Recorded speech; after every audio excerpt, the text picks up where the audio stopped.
اراهنك انك مش هتقدر تكمل الفيديو ده لغايه الاخر وهتقلبه، وده بسبب عصر السرعه المجنون اللي احنا بقينا فيه.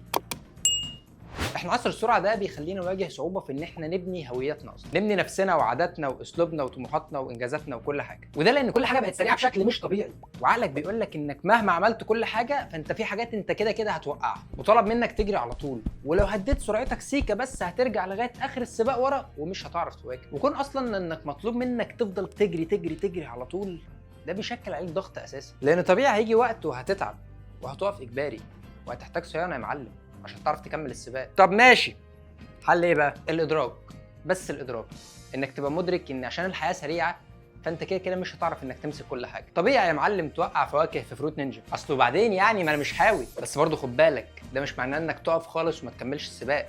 انا بس بطلب منك انك تبقى هادي ومركز، لان زي ما انت مطلوب منك انك تجري في سباق ما بيخلصش، مطلوب منك انك تركز في الطريق اللي قدامك عشان ما تلبسش، تركز في المسار بتاعك انت وعربيتك اللي بدأت معاك الرحله، لان ببساطه لو بصيت على العربيه اللي جنبك وانت سايق عربيتك هتتقلب، وساعتها بقى مش هيبقى فيه جري ولا بسرعه ولا بالراحه. فيا اخي اتمنى انك تلحق وتركز وتكون هادي، وما تنساش اللايك والفولو والسبسكرايب لو انت على اليوتيوب.